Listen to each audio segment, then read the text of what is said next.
It was a warm evening in the middle of nowhere, the kind of evening where the sun dipped low and painted the horizon with streaks of orange and gold.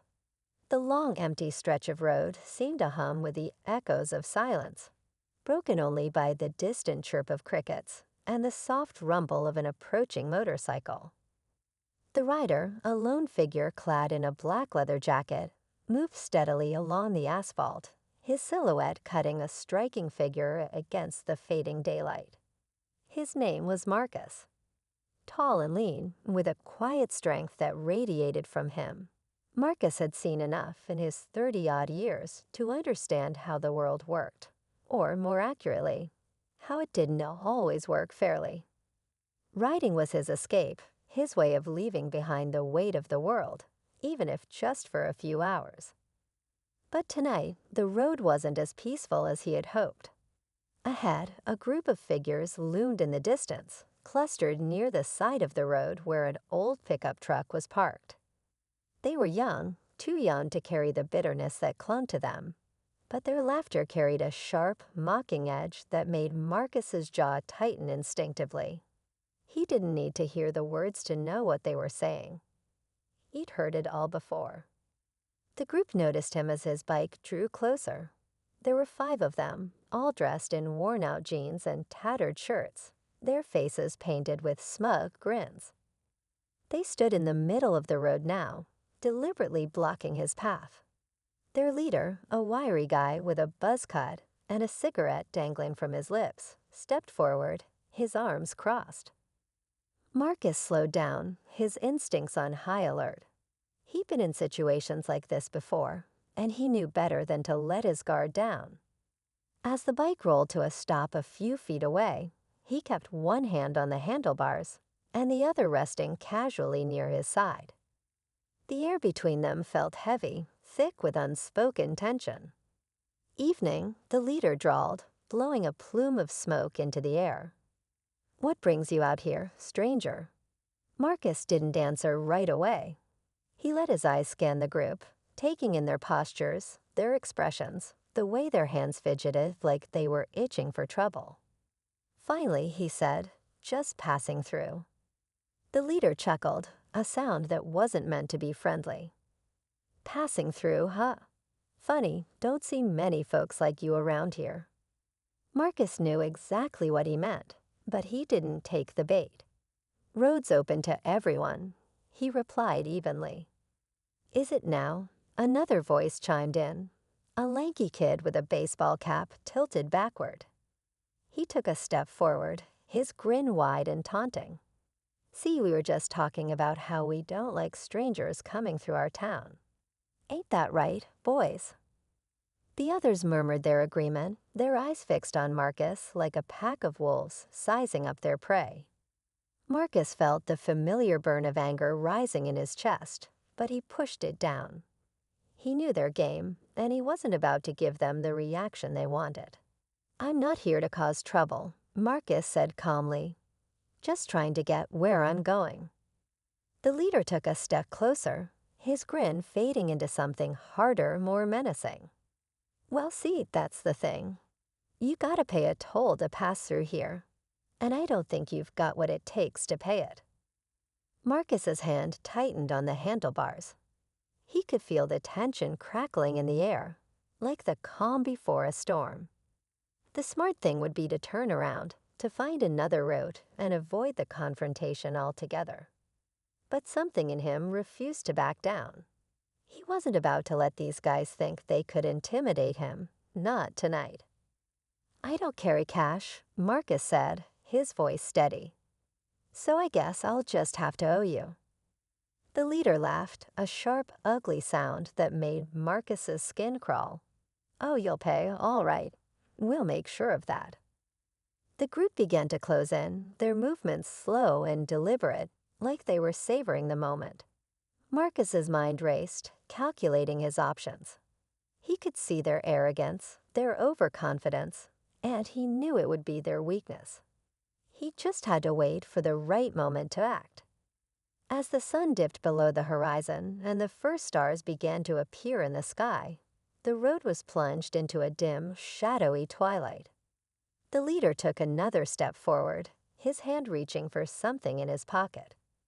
Marcus's heart pounded in his chest, but he kept his expression calm, his gaze steady. And then, just as the leader opened his mouth to speak, Marcus made his move. Marcus didn't flinch as the leader's hand disappeared into his pocket. He'd seen this kind of move before, calculated, designed to intimidate. But Marcus had learned long ago that fear only gave power to those who thrived on it. He kept his breathing steady and his posture loose, ready to react at the first sign of trouble. Now, the leader said, pulling out a switchblade with a metallic snap. He flipped it open, the blade glinting faintly in the twilight. "We don't want any accidents, do we?" The others laughed, their voices echoing in the stillness of the night.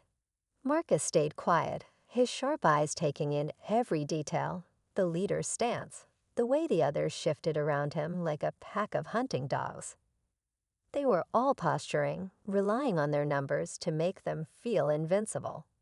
But Marcus could see the cracks. They weren't as confident as they pretended to be.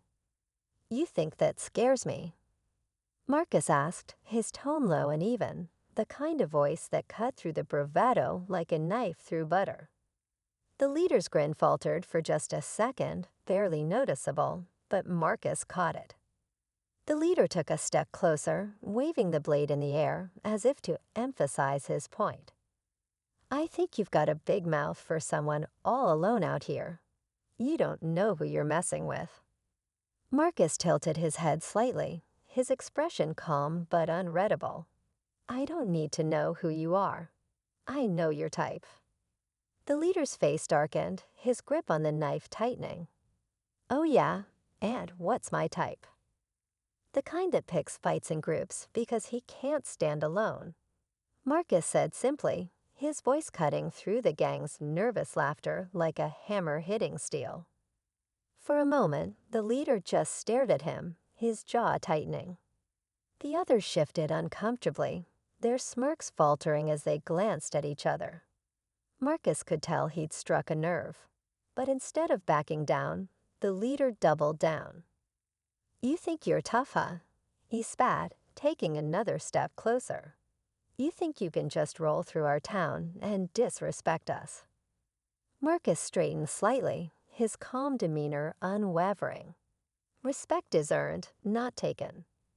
The words hung in the air, heavy with meaning. For a moment, it seemed like the leader might snap, his knuckles white around the handle of the knife. But then he stepped back, turning to his crew with a smirk. "Looks like we've got ourselves a philosopher," he said mockingly, drawing laughter from the others. "Maybe we ought to teach him how things work around here." The group began to spread out, their movements slow and deliberate as they encircled Marcus. The tension was thick enough to cut with a knife, every sound amplified in the stillness of the night. Marcus remained calm, his muscles coiled like a spring, waiting for the moment to strike.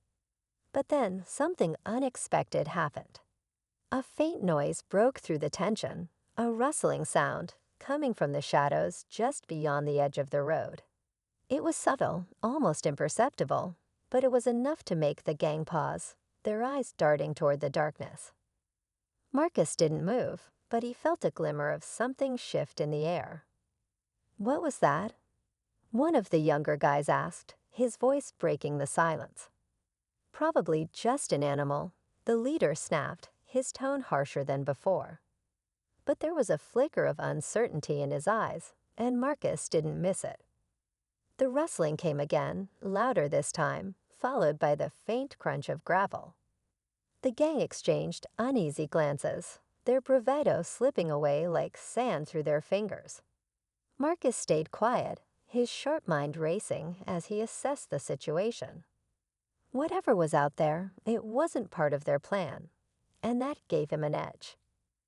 "Go check it out," the leader barked, shoving one of the younger guys toward the shadows. The kid hesitated, his eyes wide with fear, but he didn't argue. He shuffled toward the darkness, his steps hesitant and slow. As the gang's attention shifted, Marcus seized the moment. With a sudden burst of movement, he dismounted his bike and stepped forward, his presence commanding and unyielding. The gang whipped their heads back toward him, their surprise evident. "This is your last chance to walk away," Marcus said, his voice steady and firm. "Whatever you're trying to prove, it's not worth it." The leader hesitated, torn between his pride and the growing unease that gripped his crew. The rustling grew louder, closer, and for the first time, Marcus saw real fear in their eyes. "What's out there?" one of the others muttered, his voice shaking. The leader opened his mouth to respond, but before he could speak, a figure emerged from the shadows. A tall, imposing man with a shotgun slung over his shoulder. His weathered face was stern, his eyes sharp and unyielding as they scanned the scene. "That's enough," the man said, his voice deep and commanding. The gang froze, their confidence shattered in an instant. Marcus glanced at the newcomer, his expression unreadable, but he felt a spark of relief. He didn't know who this man was, but he wasn't about to let the gang get away unchallenged. "You boys better think real hard about what you're doing," the man continued, his gaze locking onto the leader. "Because if you make one wrong move, you're gonna regret it." The leader's face twisted with anger, but he didn't argue. He took a step back, his crew following suit, their bravado completely gone. Marcus watched as they retreated, their murmurs fading into the night. The man turned to Marcus, his expression softening slightly. "You all right?" Marcus nodded. "Thanks for the assist." "Don't mention it," the man said, his gaze lingering on the horizon where the gang had disappeared. "They'll think twice before trying something like that again." But Marcus wasn't so sure. Something told him this wasn't over, not by a long shot. As the man walked away, his figure disappearing into the shadows, Marcus climbed back onto his bike. The road ahead was long, and he had a feeling the real challenge was still to come. As Marcus rode away from the scene, the cool night air brushed against his face, but the tension in his chest hadn't eased. Something about the encounter didn't sit right. He had faced hostility before, but the gang's behavior felt off, like their challenge wasn't just about him, but part of something bigger. He replayed the moment in his mind, the fear in their eyes when the stranger appeared, and the lingering anger on the leader's face. They hadn't just retreated, they'd regrouped. Marcus could feel it in his gut. This wasn't over. The road stretched ahead, quiet and empty, but Marcus wasn't fooled by its calmness. His thoughts kept drifting to the stranger who had stepped in. The man had been firm, confident, and unafraid, but there was an air of mystery about him. Who was he? And why had he been watching from the shadows? Marcus didn't have answers, but he wasn't in the habit of leaving loose ends. He decided to take a detour, pulling off the main road onto a dirt path that led toward the small town the gang had mentioned. The town was quiet, its streets dimly lit and deserted. Marcus cruised slowly, scanning the surroundings for anything unusual. A flicker of movement in an alley caught his eye, and he parked his bike, his boots crunching softly against the gravel as he approached. The figure from earlier stepped into view, the stranger with the shotgun. He wasn't carrying it now, but his stance was just as firm, his expression unreadable. "Figured you'd show up," the man said, his voice low and steady. Marcus stopped a few feet away, his posture relaxed but watchful. "You seem to know those boys back there." The man nodded. "They've been causing trouble around here for a while. Thought I'd send them a message tonight, but it looks like they had other plans." "Why are you watching them?" Marcus asked. The man's eyes narrowed slightly. "Let's just say I've got a stake in keeping this town safe. But it's not just about them. There's a bigger problem, one you walked into." Marcus frowned. What kind of problem? The man hesitated, then sighed. "The gang you saw, they're not just punks looking for trouble. They're working for someone, a guy who thinks he owns this town. Runs everything behind the scenes, including them. Marcus's jaw tightened. He'd stumbled into something deeper than he'd realized. And you're trying to stop him. The man nodded. Someone has to. Marcus considered this for a moment, the weight of the situation settling over him. He could leave, ride on, and forget about the town and its problems. But something inside him wouldn't let that happen. Maybe it was the look in the gang leader's eyes, or the way the stranger had stood up to them without hesitation. Or maybe it was just the principle of it. "I'm in," Marcus said simply. The man studied him for a moment, then gave a small nod. "Name's Harris." "Marcus," he replied. Together, they made a plan. Harris explained that the gang's leader, a guy named Vince, was planning something big, a move to solidify his power and intimidate the rest of the town. The gang was meeting at an old warehouse on the outskirts, their unofficial headquarters. If Marcus and Harris could confront them there, they might be able to stop whatever Vince had planned. The warehouse was exactly what Marcus expected, dark, dilapidated, and surrounded by shadows. The faint sound of voices carried through the night as they approached, and Marcus felt the tension building again. This was it, the moment where everything came to a head. Inside, the gang was gathered around Vince, who was giving some kind of speech. He held the same swagger as before, but there was a new edge to his voice, a desperation that Marcus hadn't noticed earlier. Vince saw them first, his face twisting with anger. "Well, look who decided to show up," he sneered, stepping forward. The philosopher and his sidekick. Marcus didn't respond. He let Harris speak instead. "It's over, Vince," Harris said firmly. "You're not running this town anymore." Vince laughed, but there was no humor in it. "You think you can stop me?" "With him." He jabbed a finger toward Marcus. "You've got no idea what you're up against." Marcus stepped forward, his voice calm but commanding. "I think I've got a pretty good idea. You talk a big game, Vince, but I've seen your type before. You're all bark until someone stands up to you." The tension in the room was palpable as the gang exchanged uncertain glances. Vince's grip on control was slipping, and he knew it. He lunged toward Marcus, but Marcus was ready. In one swift motion, he sidestepped, using Vince's momentum against him. Vince stumbled, and before he could recover, Marcus had him pinned. The gang froze, their loyalty to Vince wavering in the face of Marcus's strength. Harris stepped forward, his voice steady. "This is your chance to walk away. Leave now, and you won't have to answer for what he's done." One by one, the gang members backed down, their confidence shattered. Vince struggled, but Marcus didn't let him go until Harris cuffed him with a pair of zip ties he'd brought along. By the time the sun rose, the town felt different. Vince was gone, taken into custody by local authorities, and the gang had scattered, their hold on the town broken.